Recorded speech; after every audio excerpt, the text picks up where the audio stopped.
com muita alegria, com muito entusiasmo. Eu agradeço de coração o convite de estar aqui com vocês de novo, para poder, juntos aqui, a gente refletirmos sobre esse material de estudo que eu trouxe, para que possamos ter uma noite bastante produtiva e instrutiva com as bênçãos de Deus. Nesse mês de setembro, nós, os profissionais de saúde, principalmente nós da saúde mental, aproveitamos esse mês, que é o mês que nós promovemos uma conscientização do Setembro Amarelo, que é a valorização da vida em prevenção ao suicídio. E esse tema é um tema muito pertinente, principalmente para nós espíritas, que fazemos um trabalho maravilhoso nas casas espíritas, com as nossas atividades, que nos auxiliam a valorizarmos a vida. Tem gente que fala assim, vocês espíritas aí, vocês só ficam falando de morto, de espírito, não é assim? Não. Nós falamos da vida. A doutrina espírita, ela vem reviver o Evangelho de Jesus, que é uma mensagem de alegria nas nossas vidas. E a vida para nós, ela é uma alegria. E é preciso resgatar nos nossos espíritos essa alegria e esse prazer de viver que Jesus já trouxe para a gente há mais de 2000 anos através da Boa Nova. Quando Jesus falava da Boa Nova, ele disse que a Boa Nova é uma boa notícia. E se é uma boa notícia, que nós devemos estar alegres com uma boa notícia. O Espiritismo, no seu papel de reviver o Evangelho, traz uma mensagem esclarecedora, uma mensagem de esperança, uma mensagem positiva e uma mensagem otimista para todos aqueles que buscam nas nossas reuniões a explicação do porquê da vida, de onde viemos, para onde iremos, o que estamos fazendo aqui. E essas mensagens, essas orientações dos Espíritos aquecem de esperança e de fé os nossos corações, a fim de enfrentarmos as batalhas da vida de uma forma mais positiva. Então hoje nós vamos estudar um pouquinho aqui do capítulo 5, o 5º capítulo do Evangelho segundo o Espiritismo, no item 14, onde os Espíritos vêm dizer para a gente o seguinte, olha, calma e a resignação, auridas da maneira de considerar a vida terrestre e da confiança no futuro, dão ao espírito uma serenidade, que é o melhor preservativo contra a loucura e o suicídio. Eu queria pedir, por favor, se der para acender essas luzes aqui, é possível? Porque fica muito escuro, deixa só essa aqui apagada, só essa primeira, isso. Aí melhorou. Porque eu não consigo enxergar vocês. Eu gosto muito desse contato. Então, olha só, gente, que coisa interessante que os Espíritos vão trazer aqui para nós. Um preservativo contra a loucura e o suicídio. Qual é? A serenidade. Mas é aquela serenidade que não é comprada na farmácia. Não é uma serenidade efêmera. É uma serenidade que ela é conquistada na maneira que nós encaramos a vida, na forma e da confiança que nós temos na vida futura. Ou seja, essa calma e essa resignação, essa serenidade é o preservativo contra qualquer transtorno mental que nos conduz ao suicídio. Porque o suicídio, ele é algo que nós observamos no nosso dia a dia, mas ele sempre existiu. E nos dias atuais, por conta dessa pandemia que nós estamos tendo de transtornos mentais como depressão, ansiedade, transtorno bipolar, nós olhamos para essa realidade e ficamos assombrados. Allan Kardec definiu como loucura todos os transtornos mentais por não ter uma terminologia adequada na época em que foi codificada a doutrina espírita. Mas sabemos que o suicídio é causado por um transtorno mental. Mais de 96% das pessoas que se suicidaram, elas tinham um problema mental que poderia ser cuidado. Tanto é que as estatísticas dizem que de cada 10 suicídios, 9 poderiam ser evitados. Ou seja, é um número expressivo. Nós, como espíritas, ao conhecermos a realidade da vida, nos fortalecer da fé e conhecermos a nossa essência, por trabalharmos aqui a nossa luz, por estudarmos o Evangelho, a doutrina espírita, nas suas diretrizes, ela faz um trabalho maravilhoso que previne muitos dos transtornos mentais. Consequentemente, previne o suicídio. E precisamos estar atentos, não só para nós, para usarmos essas medidas no nosso favor, mas também àqueles aos quais a gente convive, os nossos familiares, os nossos amigos, ou qualquer pessoa que se acerte da gente. Então, essa mensagem que o Espírito Amigo vem trazer para a gente, fala desse preservativo contra o suicídio, que é a serenidade. E essa serenidade, ela nasce da maneira de encarar a vida. Olha que coisa interessante, gente. Depende de como eu encaro. Vocês já ouviram falar? O problema, ele tem o tamanho e a dimensão que a gente dá. Vocês já ouviram falar nisso? Essa é uma frase para a gente refletir. Os problemas e os sofrimentos da nossa vida, eles têm o tamanho, eles têm a proporção que a gente dá. E é o que de verdade os Espíritos vêm fazer para a gente. Vem trazer de conhecimento. É como nós interpretamos. Joana de Ângeles vem dizer aqui no livro Plenitude, a maioria dos sofrimentos decorre da forma incorreta porque a vida é encarada. Às vezes a gente acumula um determinado sofrimento na nossa vida porque o nosso ponto de vista é sempre um ponto de vista catastrófico. Às vezes a gente enxerga os eventos diários da nossa vida, a gente enxerga de uma forma catastrófica. Eu estou trabalhando, vem um companheiro, senta do meu lado, foi recém-contratado, por exemplo, e eu já começo a ficar ansioso por causa disso. Porque eu estou acreditando que esse companheiro que está sentando do meu lado, que foi contratado novo, ele vai tomar minha vaga. E aí então começa a minha angústia, e começa o meu sofrimento.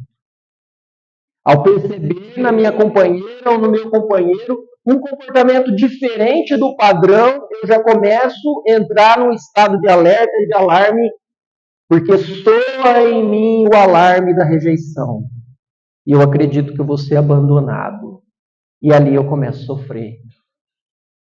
Percebem que muitos dos nossos sofrimentos são decorrentes da forma pela qual eu encaro a vida.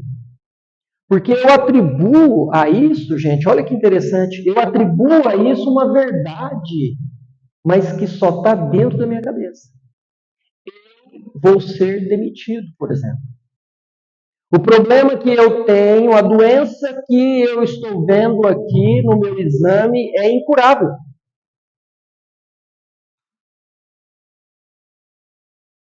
Ao perder o meu ente querido, eu estarei sozinho. Isso para mim é uma grande certeza. Eu encaro isso como uma certeza. E ao colocar essa certeza, eu coloco também ali uma perturbação. Porque o sentimento ele fica validado. A tristeza, a desesperança, a mágoa, fica estabelecido de forma certeira, porque eu estou encarando dessa forma. E assim é comigo e assim é com o mundo pelo qual eu estou vinculado. Quando eu coloco uma certeza nas informações que eu recebo, eu sou responsável pelos sofrimentos decorrentes daquilo. Platão, que foi um grande filósofo socrático, ele traz uma informação interessante para a gente. Ele diz assim que nós somos semelhantes àquelas pessoas que estão dentro de uma caverna, olhando para uma parede, onde essa parede projeta sombras. Sombras que estão sendo projetadas nessa parede. E a gente diz que essas sombras são o retrato da verdade. Sendo que essas sombras são apenas projeções do que está acontecendo na porta da caverna, onde tem uma fogueira. E essa fogueira ilumina o que está passando lá e a gente está vendo as sombras aqui. A gente fala que isso é uma verdade. Saramago fala que nunca, nos dias atuais, a gente viveu essa realidade. Nós temos tantas fontes de informação, tanta coisa acontecendo na nossa vida, e a gente atribui a essas coisas uma verdade. E a gente não checa a fonte. E a gente não busca saber se realmente isso é real. A gente permite-se enganar, muitas vezes por questões de ideologia que são das nossas próprias paixões, ou daquilo que a gente gostaria que fosse. E eu atribuo aquilo uma verdade. Então precisamos estar atentos em relação a isso, porque isso está dizendo do quê? Da forma que eu encaro a vida. Se eu encaro a forma dessa, eu encaro a vida nessa forma, eu sou responsável por aquilo que eu sinto. Então, como eu faço para modificar essa situação? Mudando a maneira de enxergar a vida, que é o objetivo, um dos objetivos da doutrina espírita. Trazer para a gente um ponto de vista diferente do qual nós estamos acostumados a enxergar a vida, muitas vezes numa visão pessimista, numa visão catastrófica, ou numa visão ameaçadora. Quando nós estendemos o nosso olhar além do terra-terra, enxergando que existem muitos e muitos mundos habitados. Onde a gente percebe que o espírito ele é imortal. Que o sofrimento não é eterno. Que a assistência de Deus nunca falha. Que nós somos assistidos 24 horas por um Pai bom, justo e misericordioso. Então isso muda totalmente as nossas perspectivas. Faz sentido isso que eu estou dizendo para vocês? Faz sentido? Vamos imaginar uma situação, não é? Em que você foi convidado pela empresa que você trabalha, pela loja que você trabalha, para a festinha de fim de ano. Quem é que não vai na festinha de fim de ano? Não é? Ou então aquela turma da bike, a turma do Pilates, a turma da academia, faz aquela festinha, né? E fala assim, ó, cada um leva um doce, um salgado, e aí você pega lá na festinha e leva aquele prato de esfirra, aquela esfirra que você adora, e deixa lá o prato de esfirra, o outro leva um pratinho de quibe, o outro leva lá uma coxinha. Nós já está dando água na boca já, né? Quem não jantou aí, não é? E você levou lá o teu prato de esfirra. De repente você olha lá, ninguém comeu da esfirra que você levou. Já o quibe não tem mais. A coxinha já está terminando. E o teu prato que você levou lá de esfirra, ninguém mexeu. O que você sente? Tem gente que fez assim, vixi. Eu escutei. Vixe. não comeram nem um pouquinho da minha esfirra. Olha, o que você sente? Alguém pode dizer aí que sentimento que você tem? Pode falar. Tristeza. Você fica triste. E eu vou explicar por que você fica triste. Olha só, aqui nós temos um modelo cognitivo. Você não tem aquele... Não tem, né? Nós vamos falar aqui de um modelo cognitivo que está alicerçado nas nossas crenças. O que é esse modelo cognitivo? É como eu percebo as coisas e interpreto. Eu tenho um modelo cognitivo padronizado. É como se fosse um programa de computador que já tem ali a programação pronta, você joga a informação e ele vai processar de acordo com o que está programado. Então nós temos crenças. Segundo a teoria cognitivo-comportamental, nós temos 3 crenças centrais. Essas crenças, elas estão relacionadas àquilo que a gente acredita sobre nós mesmos. Aí não é crença religiosa isso não, tá gente? É crença que você tem, eu tenho sobre mim mesmo. Que são as crenças de desvalor, desamor e desamparo. Desvalor é tudo aquilo que você acredita que você é incompetente, você acredita que você é insuficiente, você acredita que você é incapaz, né? De desamor, eu não consigo amar, eu não consigo ser amado, ninguém me ama.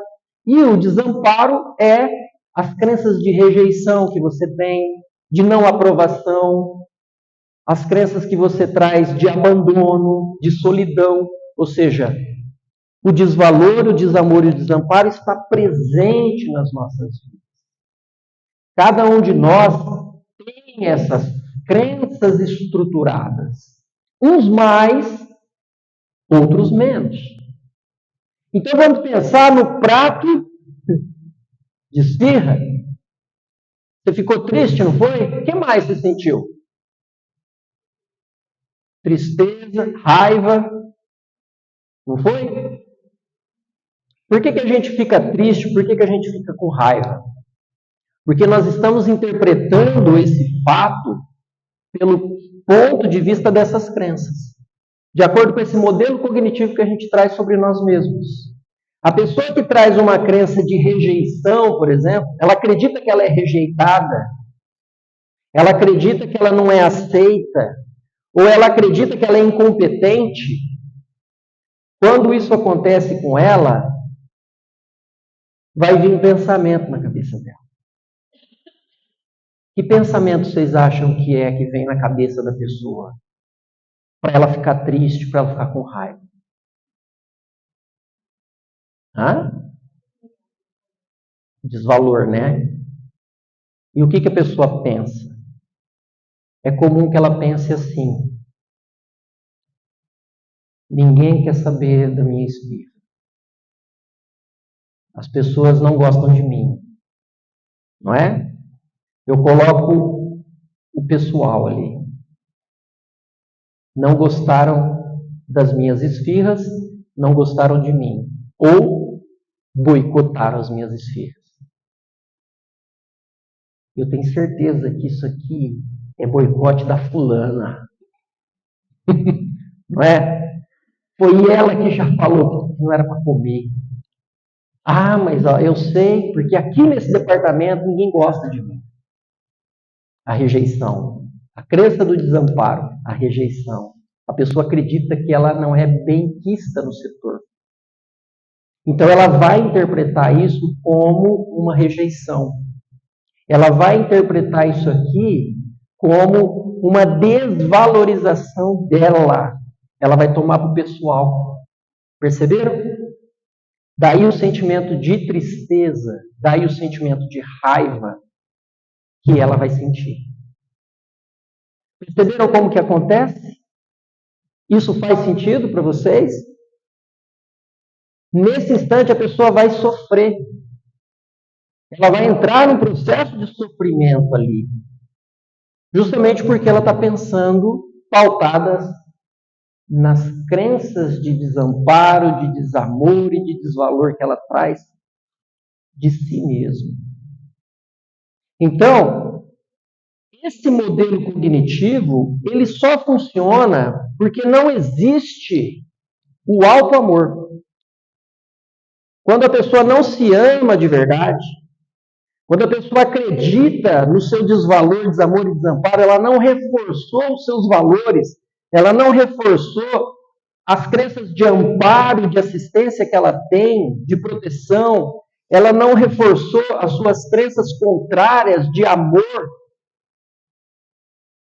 Então ela tem uma tendência a distorcer a realidade. Perceberam? Por que é uma realidade distorcida? Porque quando você pensa assim, ó, não comeram a minha esfirra porque não gostam de mim, é verdade esse pensamento? Não. Mas a tristeza que você sentiu é verdade? É verdade. Você percebeu que você teve um sentimento falso, pautado, aliás, você teve um sentimento verdadeiro, pautado num pensamento falso? Porque você não tem nenhuma certeza que as pessoas não gostam de você. Mas você pensou isso. Olha que coisa. Onde mais acontece isso na sua vida? Cada um agora pensa na sua situação. Tá? Porque isso é um modelo que eu apresentei para vocês, um modelo cognitivo, onde nós aplicamos esse padrão em diversas situações da nossa vida. Quando os espíritos falam para a gente assim, que essa serenidade é fruto da maneira de encarar a vida, é isso que eles estão falando para a gente. Como é que a gente encara a vida? Com as nossas crenças de desamparo, que faz a gente acreditar que somos rejeitados, que não somos aceitos, que não somos validados? É assim que eu estou encarando a vida, então por que eu encaro a vida desse jeito? Porque eu me acostumei com isso. Porque eu me habituei a isso. Durante muitos anos, eu fui alimentando essas crenças. Talvez isso começou lá na minha infância. Ou isso deve ter começado em outras encarnações. E eu reencarnei com essa crença de desamparo. E lá na infância isso foi reforçado. Quando a minha mãe me negligenciou, deixou de me trocar, deixou de me amamentar, me deixou sozinho. Em algum momento que eu me senti abandonado, que eu me senti excluído, em que alguém fez um bullying comigo na escola e falou que eu era feio, e falou que eu não era uma pessoa interessante, e eu acreditei nisso. E eu reforcei isso. E tudo o que aconteceu, eu comecei a enxergar e interpretar de acordo com essas crenças. Faz sentido isso para vocês? Estamos fazendo terapia em grupo aqui hoje, gente. Olha que legal. Eu quero muito que vocês prestem atenção nisso, porque se a gente conseguir mudar o jeito da gente pensar, a gente muda a nossa vida. Nós conseguimos sair do fundo do poço por conta de uma maneira mais adaptativa e mais funcional de pensar. É mudar o padrão de pensamento, porque segundo André Luiz, o espírito André Luiz, nós somos o que nós pensamos. Em espírito, nós estaremos numa situação melhor ou pior de acordo com o nosso padrão de pensamento. O pensamento, segundo André Luiz, ele é matéria. Não me peça para explicar isso. Eu não sei. Mas os espíritos dizem isso. O pensamento, ele é matéria. O mundo espiritual é matéria plasmada da atividade mental daqueles que estão desencarnados. Então, olha a importância que é o pensamento na nossa vida. Vamos pegar aqui uma situação de perda significativa, porque dentro de uma situação de perda significativa, os estudos nos mostram que a depressão, por exemplo, que é O grande transtorno mental que conduz ao suicídio, mas não é só a depressão, nós temos o transtorno afetivo bipolar, nós temos o borderline, nós temos outros transtornos que colaboram para os índices de suicídio. A pessoa que se suicida é um irmão nosso. Ele buscou o suicídio porque ele acreditou no pensamento dele que a morte era a melhor solução. E ele colocou uma verdade nisso. Ele colocou uma certeza nisso, de que a morte era a melhor solução. E ele buscou a solução através do suicídio. Lacan, um grande psicanalista pós-freudiano, ele traz uma mensagem interessantíssima, uma frase dele interessantíssima, que ele diz o seguinte, que a loucura é a doença da certeza.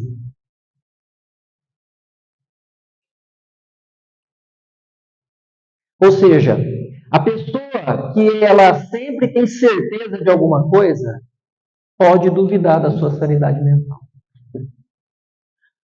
Quando nós temos muita certeza de uma coisa, pode duvidar da sanidade mental. Porque é justamente isso.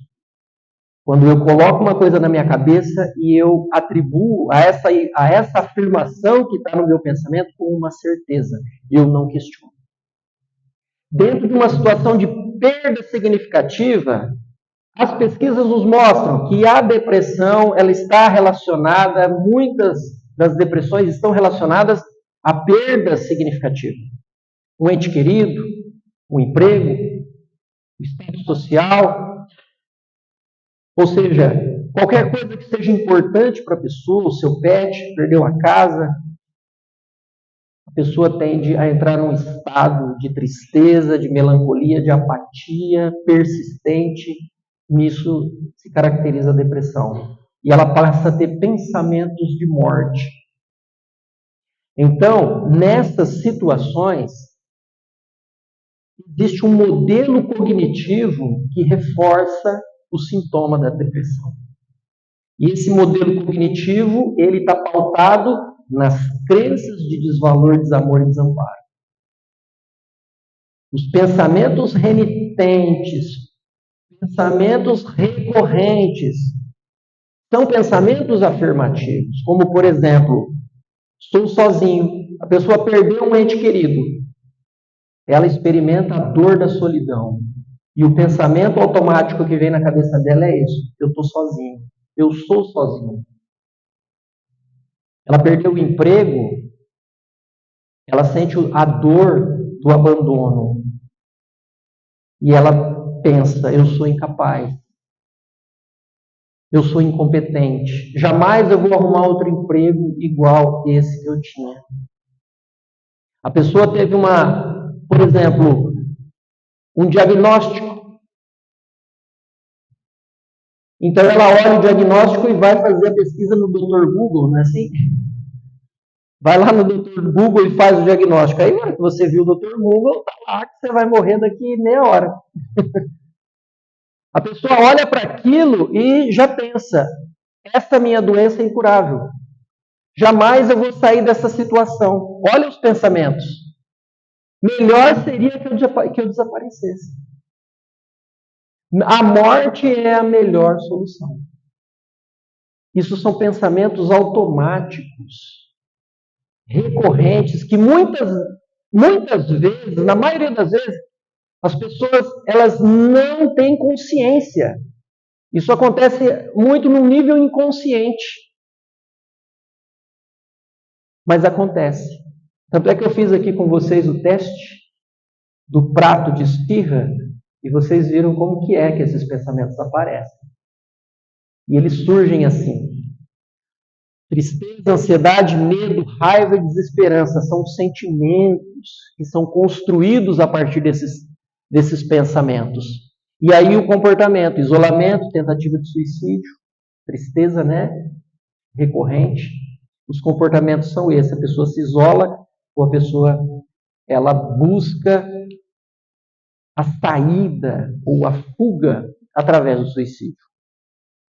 No entanto, o que precisamos fazer diante de uma situação dessa? Primeiro, acolher os nossos sentimentos. Não julgar os nossos sentimentos.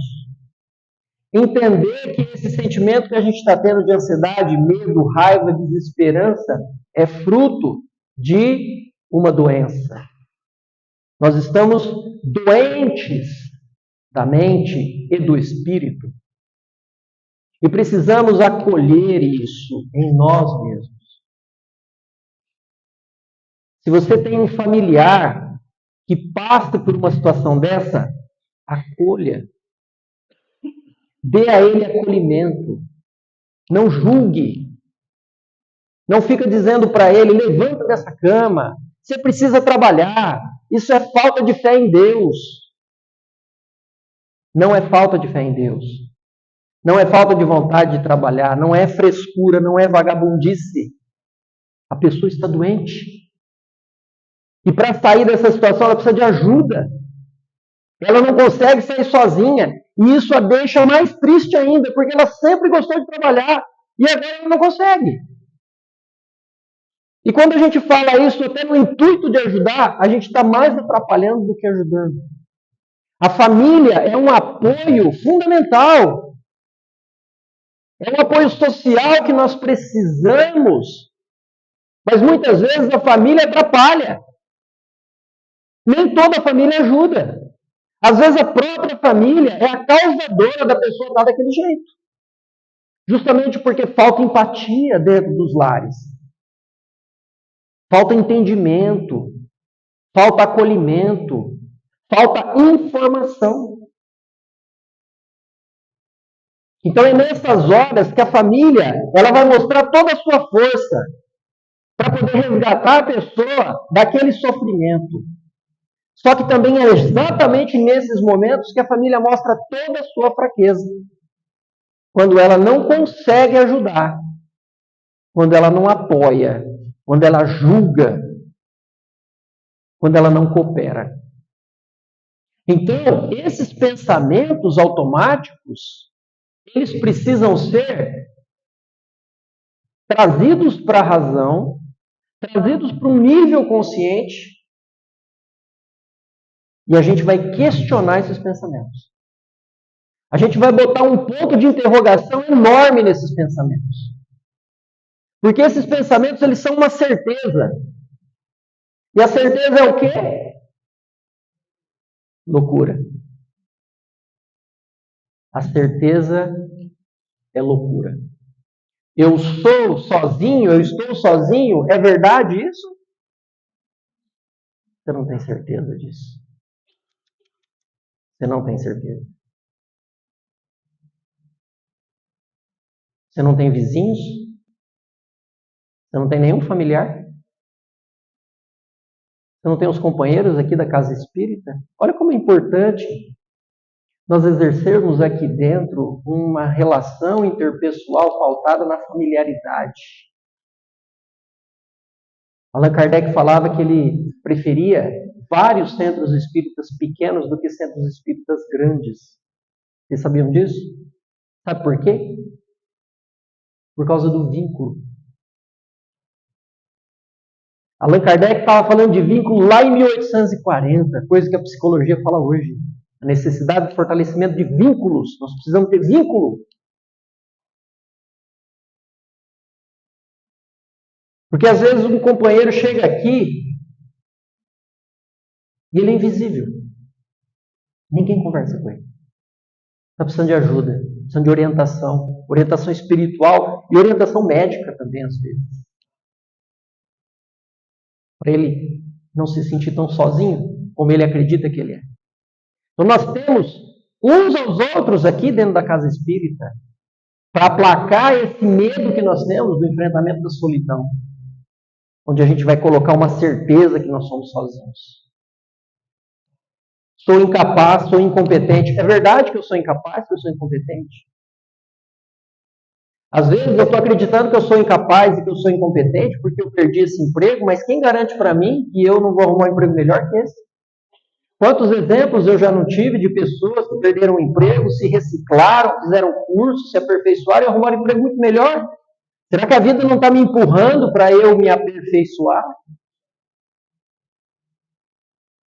Como é que eu vou ter certeza do futuro acreditando que vai ser catastrófico se eu não tenho certeza nenhuma do que vai acontecer amanhã? Às vezes eu sou incompetente, mas eu sou incompetente, por exemplo, para trocar uma lâmpada. Dessa aqui eu sou incompetente, eu não sei trocar uma lâmpada dessa. Mas eu sei fazer outras coisas. Eu sei ilustrar uma mesa bonita aqui nessa aqui. Mas a nossa mente nos engana, porque ela generaliza a crença. Eu não dou conta de trocar uma lâmpada, então eu penso, eu sou incompetente em tudo. Esse é o sentimento de generalização. E é verdade isso? Não. Não é. Eu não tenho evidências de que eu sou incapaz, de que eu sou incompetente. Eu sou competente em várias áreas. Não é uma área que eu sou incompetente que me define. Faz sentido isso para vocês? Jamais sairei dessa situação. É verdade esse pensamento? Quem tem um diagnóstico, visite, por exemplo, um hospital, uma pessoa que já passou por uma doença. Que coisa mais linda. O trabalho que é feito no Hospital do Amor. Quem já não visitou aquele hospital e viu diversos relatos ali de pessoas que se recuperaram, que fizeram o tratamento. Quem falou para você que você não vai sair dessa situação só porque você recebeu esse diagnóstico? É você que está falando para você mesmo. E você está acreditando nisso. Por que você está acreditando nisso? De onde é que você tirou essa crença de que essa doença não tem cura? Você não tem certeza disso. No entanto, a tua mente te engana ao colocar uma certeza. Por quê? Porque você está com a crença do desamparo, da rejeição, do desamor. Você não merece amor. Você não merece nem o amor de Deus. É o que você está pensando. A morte é a melhor solução. Quem falou para você que a morte é a melhor solução? Isso é verdade? Você não tem certeza. Nós espíritas temos uma tese pautada em experiência, com metodologia científica. Allan Kardec, juntamente com os médiuns, com pesquisadores, com cientistas da época, Ernesto Bozano, Leon Denis, Gabriel Delany, todos esses cientistas com metodologia científica trazem para a gente, no compêndio da doutrina espírita, nos livros subsequentes, a comprovação de que a morte não existe. Que o espírito é imortal. De que ao desencarnarmos, ao perdermos esse corpo, que é um corpo perecível, assim como tudo que é orgânico na natureza, ele tem prazo de validade. Esse corpo volta para a Terra. Mas o espírito continua vivo. Quando pensamos que a morte é a melhor solução, nós precisamos primeiro entender por que eu acredito nisso. De onde eu tirei isso? Quem disse para mim que a morte é a melhor solução? Por que eu acredito nisso? Eu não sei por que eu acredito nisso. E aí então conheça a doutrina espírita se você acredita nisso. Porque a doutrina espírita vai te dar uma outra teoria. Não é para você engolir e aceitar. De jeito nenhum, você não é obrigado a aceitar. Mas você precisa considerar. E se? Porque essa é a nossa fé. Não é uma fé imposta. Nossa fé é uma fé raciocinada. Onde você não é obrigado a acreditar, você é convidado a considerar. Depois que você estudar sobre a realidade da vida após a morte, que a doutrina espírita é farta nos seus livros, nos seus ensinamentos, você vai pensar diferente sobre a questão da morte. Porque esses nossos irmãos que se suicidaram, no qual nós fazemos as nossas vibrações aqui na Casa Espírita, constantemente, eles tinham essa certeza na cabeça deles. Eles não questionaram essa afirmação de que a morte é a melhor solução. Se tivessem questionado isso e não tivessem trabalhado com essa certeza, eles não se suicidariam. Eles não dariam fim na própria vida. Então, é preciso que questionemos os nossos pensamentos. Esses pensamentos são verdadeiros? Eu tenho evidências de que esses pensamentos são reais? Não, eu não tenho evidência. Então, o sentimento de tristeza, ansiedade, medo, raiva e desesperança, quando você questiona esses pensamentos, você neutraliza esses sentimentos.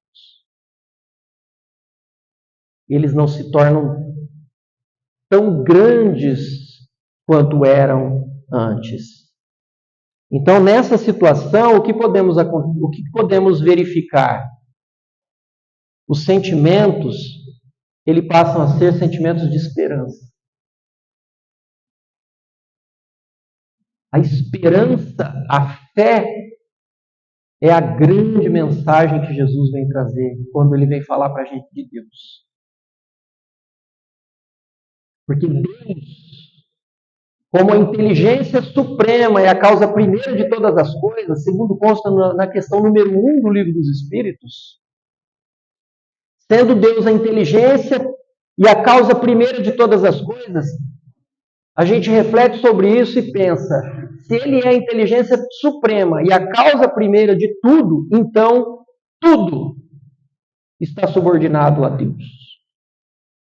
Não cai uma folha de uma árvore que não seja pela mão de Deus.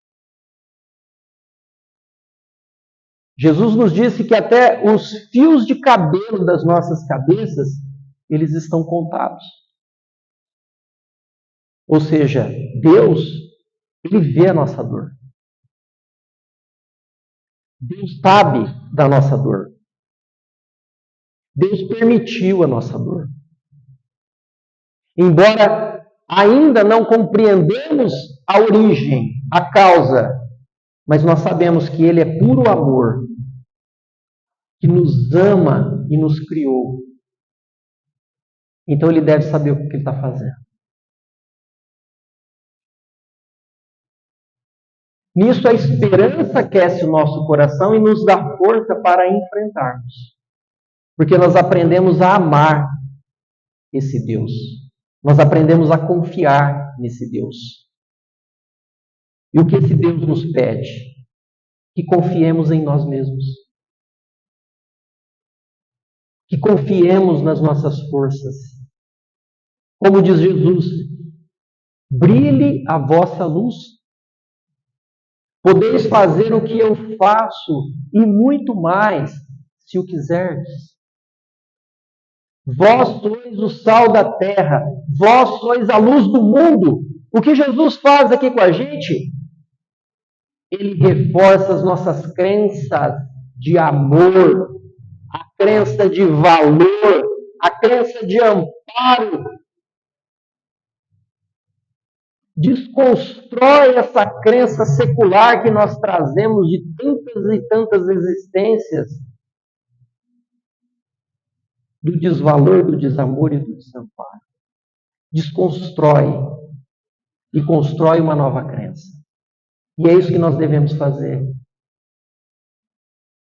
Vocês repararam que muitas vezes a gente não se reforça, a gente não se gratifica.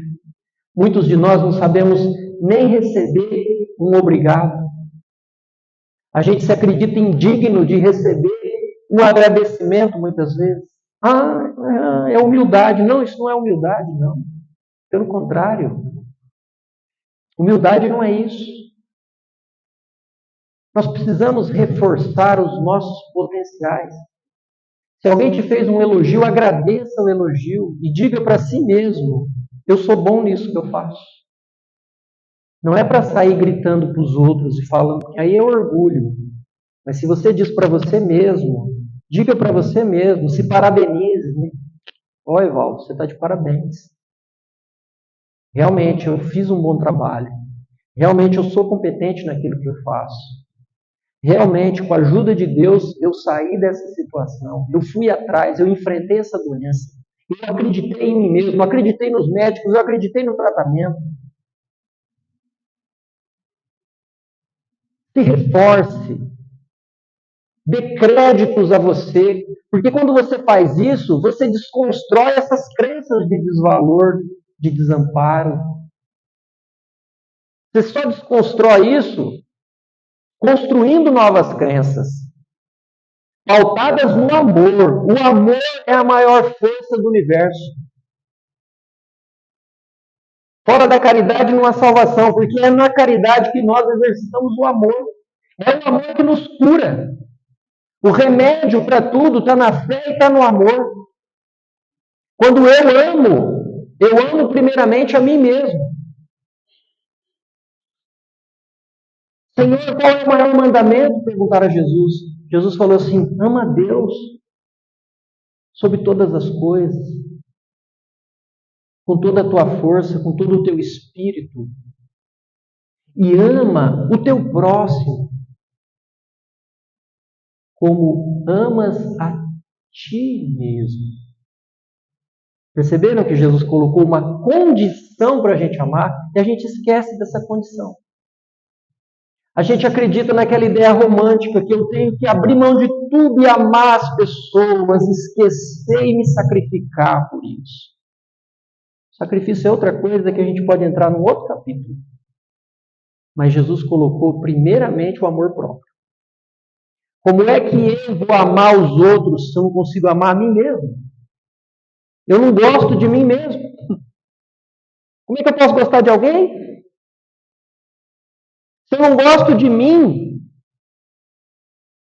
tudo aquilo que eu faço para o outro é qualquer coisa que vocês imaginar, menos amor. Pode ser uma barganha com Deus, pode ser uma fuga psicológica, pode ser uma necessidade que eu tenho de aceitação dos outros para ser validado, para ser aplaudido, para ser aceito, mas não uma caridade legítima. Eu amo a mim mesmo e eu faço bem porque faz bem para mim. Eu me gratifico ajudando os outros, porque isso me dá um retorno maravilhoso. Parece uma ideia egoísta, mas não é. Ama teu próximo. Será que a gente não entendeu? Ama o teu próximo como amais a ti mesmo. Nós precisamos nos amar. Nós precisamos do autoconhecimento para a gente ter esse auto-amor. E com esse auto-amor, a gente vai conseguir se perdoar. A gente vai conseguir exercer o auto-perdão. E com o auto-perdão, eu vou conseguir perdoar o outro. É somente se perdoando é que a gente consegue de verdade perdoar o outro. E dessa forma, eu mudo o meu modelo cognitivo. E eu passo a ter uma nova visão. Não comer o meu prato de esfirra? Ai, que bom, sobrou, vou levar para casa. Vou comer amanhã. Eu adoro essa esfirra. Gente, ninguém vai querer minha gordura. Aqui, eu levo para casa. Eu adoro, não gostava das minhas esfirras. Só não gostava das minhas esfirras. Não gostar das minhas esfirras não significa que não gostam de mim. Está tudo bem. Perceberam? Está tudo ok. Isso é quem desenvolveu inteligência emocional. Isso é quem está pautado na crença de amor próprio. Eu tenho amor próprio. Se você tem amor próprio, você não se submete a essas coisas. Você não precisa disso. Você não cria situações, você não tem interpretações distorcidas.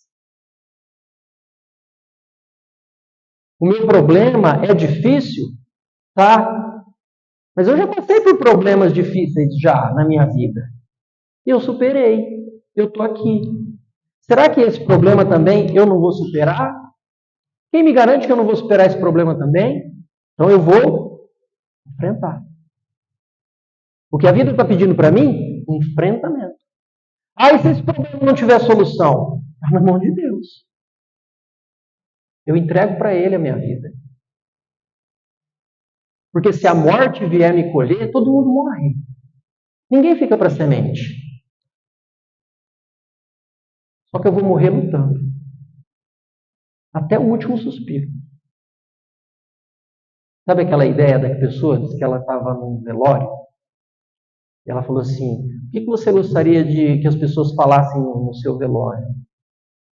E aí ele disse assim: eu queria que alguém se aproximasse do caixão e dissesse uma última palavra.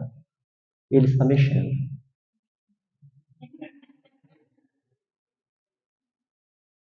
Então eu vou lutar até o último momento da minha vida. Eu vou enfrentar essa dificuldade até o último suspiro. Porque eu não controlo o futuro. O meu futuro está na mão de Deus. A gente não controla nada, gente.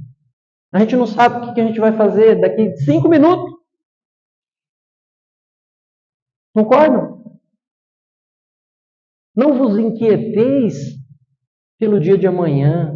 A cada dia basta o seu mal, disse Jesus. Por que andais tão ansiosos pelo dia de amanhã? Olhai, os pássaros no céu, eles não acumulam nada em celeiros e Deus dá a eles o de comer.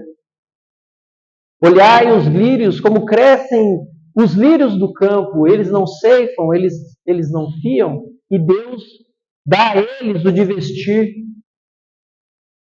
Nem Salomão, em toda a sua glória, se vestiu tão lindamente quanto um lírio do campo. Ora, se Deus dá de comer aos pássaros, Deus dá de vestir aos lírios, que mais Ele não dará a vós, que és muito mais do que os lírios e os pássaros, homens de pouca fé? Essa é a orientação de Jesus para manejarmos a nossa ansiedade, para deixarmos de lado esse pensamento sempre catastrófico de um futuro incerto, no qual nós não controlamos, e nos vincularmos ao presente, ao aqui e agora, porque é isso que nós temos, o presente. Esse é o momento, é isso que nós controlamos. O futuro nós não sabemos de nada. Então confiemos em Deus, alimentemos a nossa esperança, procuremos identificar os nossos pensamentos automáticos e questioná-los, não para pensarmos positivo, mas sim pensarmos de uma forma mais realista, de modo a potencializarmos, a valorizarmos as nossas capacidades, as nossas competências, enxergando a vida de uma outra forma. E aquilo que nós não controlamos, entreguemos na mão de Deus. Porque é a Ele que nós servimos. É a Ele que as nossas vidas estão entregues. Desde que nós nascemos, desde a criação, nós estamos entregues a Deus. E que Ele abençoe a cada um de nós. E muito obrigado pela atenção de vocês.